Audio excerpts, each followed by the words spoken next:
Oi pessoal, eu sou Márcio Nobre, neurocirurgião da Santa Casa de Montes Claros e professor de neurologia. Então nós vamos fazer um vídeo hoje que tem o intuito de ajudar os alunos a entender e aprender um pouco sobre o exame neurológico, tá? E ganhar mais segurança nesse exame. Tá? Não tem a pretensão aqui de esgotar o assunto nesse vídeo, mas de auxiliar na aprendizagem. Bom, o exame neurológico, como todo exame, ele começa com aquele exame geral em que a pessoa vai pegar a queixa principal, a história da moléstia atual, a história pregressa, e não para fazer o exame físico, vai fazer o exame físico da parte respiratória, cardiopulmonar, digestiva. Aqui na parte cardiovascular nós temos uma característica do exame neurológico nosso, que nós vamos fazer que sempre medir a pressão nos dois braços. Viu? Por quê? Por que disso? Porque o suprimento arterial de um braço é diferente do outro e uma assimetria entre essas duas pressões pode mostrar uma alteração na emergência dos grandes vasos. Isso pode ser a causa de um AVC, de um desmaio. Então, uma diferença de pressão sistólica mais de 20 ou de diastólica mais de 10 pode sugerir uma alteração na emergência desse vaso. E uma outra característica que nós vamos sempre fazer aqui é auscultar a carótida, que é uma coisa que a gente vai passar a fazer de rotina. Por quê? Porque a carótida é a artéria que dá o maior suprimento sanguíneo cerebral, então a presença de um sopro nessa carótida pode ser a causa de um AVC, de uma hipotensão, de um desmaio. Onde que a gente vai escutar? No âmbito da mandíbula, anterior ao músculo esternocleidomastoide. Vamos procurar aqui um ponto que seja mais audível. Então isso é a nossa rotina, vamos fazer em todos os pacientes. Pronto. Então, o exame neurológico, propriamente dito, ele começa com a ectoscopia e a nossa sequência vai ser ectoscopia, pares cranianos, motricidade, sensibilidade, reflexo e coordenação motora. Isso tem uma lógica dessa sequência. Então, na ectoscopia, o que a gente vai ver? É o paciente. Se ele é um paciente que está bem orientado, se está mal orientado, se está cooperativo, se está se expressando bem, se tem algum movimento anormal, se tem alguma coisa visível, né? Se a face é uma face atípica, comum, ou se é uma face típica, mesmo que eu não saiba o que é. Se for uma face típica de uma síndrome de Down, tudo bem, todo mundo sabe como é que é uma face desse tipo. Mas se você não souber o que é, você vai colocar que é uma face típica de alguma coisa. Então a ectoscopia a expressão é o que a gente enxerga do paciente. Bom, então nós vamos começar com os pares cranianos. Primeiro par craniano, primeiro nervo craniano, o olfatório. Então a gente pergunta para o paciente: você sente bem o cheiro? Sim. Você sente bem quando faz café, quando faz café na sua casa? Você sente? Sim. Isso. Então, o cheiro de café é o cheiro mais típico. Então, quando o paciente começa a diminuir essa percepção do olfato, provavelmente o vai reduzir, ele vai começar a perceber que está fazendo café e ele não está sentindo o cheiro. Mas ele pode perder o olfato de uma narina e a outra ficar preservada e ele não perceber isso. Então, como é que nós vamos pesquisar? Então, nós vamos procurar uma substância não irritante, igual aqui no salão. Vamos pesquisar uma narina. Sente o cheiro? Sim. O outro lado. Percebe? É igual? Então, a percepção de olfato ela é individual. Cada narina leva o estímulo individual. A percepção da interpretação do olfato que é único, mas a condução é separada. Nesse caso aqui, tem várias causas neurológicas que você pode perder o olfato. Por exemplo, doenças degenerativas como Alzheimer, doenças de Parkinson e trauma, tumores base de crânio. Então a gente vai investigar um lado de cada vez. Depois do olfato, do nervo olfatório, vem o nervo óptico. O nervo óptico, nós temos 4 itens a olhar. A acuidade visual, que é a nossa capacidade de ver, de ler, de contar. Campo visual, que é a nossa visão do espaço, e percepção de cor e fundo de olho. Então, na acuidade visual, a acuidade visual feito pelo oftalmologista, você vai colocar aquela prancha 6 metros de distância e vai perguntar se é exame 20 por 20, 20 por 10. Mas aqui pra gente é assim, não precisa ser tão criterioso. Então aqui a gente vai fazer, se pontou o dedo por mais de 1 metro, para mim a acuidade está preservada. Quantos dedos tem aqui? 2. Sim. Isso. Então ela apontou o dedo, com os 2 olhos. Se a pessoa usar óculos, a gente vai fazer pesquisa com os óculos. Tá? Porque eu estou procurando aqui é a acuidade, não é distúrbio de refração. Então vamos tapar o olho. Isso. Quantos dedos tem aqui? 2. 5. Isso. Com o outro? 1. 5. Isso. E se ela não conta com 1 metro, eu aproximo. Aí eu vou falar, conta dedo a meio metro. Se ela não consegue contar dedo, aí eu vou fazer um vulto e vou anotar com percepção de vulto a meio metro. E se ela não enxerga nem vulto, vou com a luz direta no olho. E aí se ela não percebe nem luz direta no olho, amorosa. Certo? Então é um modo da gente estadiar a visão. Certo? Campo visual. Então, campo visual é tudo aquilo que não é o foco. Então, eu olho para ela a minha acuidade, tudo em volta é o campo visual. Então, o campo visual é uma visão mais primitiva. Então, ela percebe mais movimento. Então, como é que eu vou fazer? Eu vou olhar, dividir a visão dela em 4 partes. Os quadrantes de cima, os quadrantes de baixo. Aí, eu peço para olhar o meu nariz. Está enxergando minha mão? Estão iguais? Estão iguais? Olha a pergunta que eu faço, se estão iguais. Por quê? Porque eu estou procurando assimetria. Dificilmente ela não enxerga nada. Ela vai falar, enxerga melhor a mão tal. Então, o movimento igual, eu pergunto, estão iguais? Estão iguais. Depois eu passo uma mão, uma de cada vez. Isso. Estão iguais? Sim. Estão iguais? Sim. Isso. Mesma coisa. Iguais? Sim. Iguais. Sim. O que eu estou procurando aqui? Hemianopsia, quadrantanopsia. Então, está rapidamente pesquisando o campo visual. Agora, a percepção de cor. Então, a gente pergunta, que cor que é essa aqui? Azul.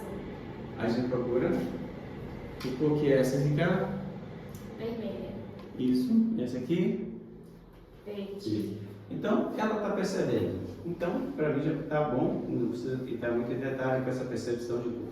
E, por último, a gente vai ver fundo de olho. O que nós vamos procurar no fundo de olho?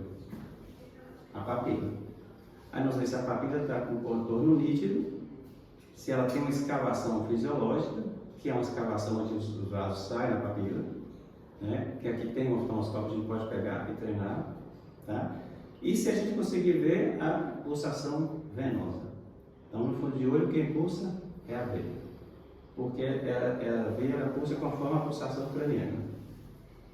Certo? Então, o segundo nervo, negócio, nós temos esses 4 itens. Continuando, o terceiro, quarto e sexto a gente examina junto, que é toda a mobilidade do olho. Olha para lá, para cá, para cima, para baixo. E a convergência, olha para a ponta do meu dedo. Isso. Então, essa é a mobilidade preservada. Aí a gente vai pegar, agora ver a parte interna do terceiro nervo, que é o fotomotor direto e o indireto. Temos assim. Então, o fotomotor direto, a gente bate a luz aqui. A pupila contrai, bate aqui, a pupila contrai. Esse é o fotomotor direto. E o fotomotor indireto ou consensual, eu bato aqui, ela contrai do lado de lá. Eu bato a luz aqui, ela contrai do lado de cá.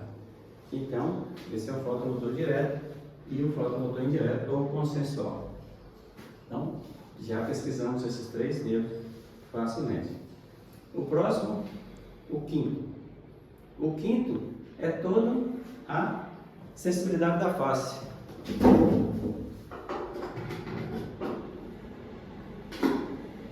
Então, a gente tem a sensibilidade tato e grosseira aqui. Está igual aqui? Isso. Aqui. Igual aqui? Sim. V1, V2, V3. Tudo igual? Tudo igual. Então, tato é uma coisa. Já a sensibilidade álgica tem que doer um tiquinho. Dói um pouquinho? Sim. É igual? É. Aqui igual aqui? Sim. Aqui igual aqui? Aqui igual aqui? Sim. Isso. Então, se não doer um pouquinho, fica tato e crítico. Certo? E a parte motora do trigêmeo? Aperta ele. Assim. Isso. Com maceta. Aqui. Só aperta o dente. Isso. O palco, o tônus do macete. Assimétrico. Isso. Então, eu posso pedir ela para morder a espátula de um lado e do outro. Geralmente a gente não usa muito isso, mas é palpar o tônus do macete. O sétimo erro. O sétimo é toda a simetria facial. Levanta a sobrancelha, eu estou procurando simetria. Leva bem, isso. Fecha os olhos, aperta bem, força. E não consigo abrir, tá vendo? Dá um sorriso bem forte, simétrico. A face está simétrica, não tem nenhuma alteração, não tem assimetria. Agora, o oitavo. O oitavo nós temos duas partes. A parte coclear, que está ligada à audição, e a parte vestibular, que está ligada ao equilíbrio. Então, a parte coclear. Escuta aqui. Está igual aqui? Sim. Aqui. Está igual aqui? Sim. Está escutando? Sim. Está igual dos dois lados? Tá. Então, aqui é uma audição normal. Vamos simular aqui uma alteração. Tapa o ouvido. Isso. Como se fosse uma rolha, como se fosse uma lesão da membrana timpânica, como se fosse uma desarticulação da bigorna, um estribo, uma coisa que interfere a condução do som. Está escutando aqui? E aqui? Isso. E agora? Diferente. Onde é que está mais? De novo. Mais pressão. Então, o que aconteceu? Quando a diminuir a condução aérea de cá, a condução óssea realça, demonstrando que é uma surdez de condução. Né? Então, se ela tivesse reduzido aqui e também a óssea reduzida aqui, então o nervo estaria com problema. Então, seria uma surdez neurosensorial. Né? Então, seria o que diminuiu a condução aérea de cá, mas aumentou a condução óssea de cá. Então, o nervo está bom. A condução está ruim. Né? Então, esse aqui é. Aqui você já define se tem uma surdez de condução ou sensorial. Se quiser fazer o Rinner, aí você faz por último. Porque o Rinner é você avaliar a condução óssea e aérea ao mesmo tempo. Às vezes confunde. Então, como é que a gente faz? A gente passa assim, bem em cima na mastoide. Quando parar, você fala.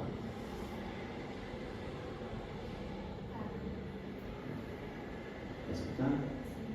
Quando parar, você fala.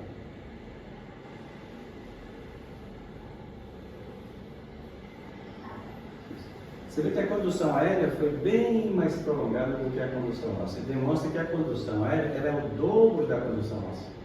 Então, é um rim normal. Certo? Bom, agora a parte vestibular do oitavo nível.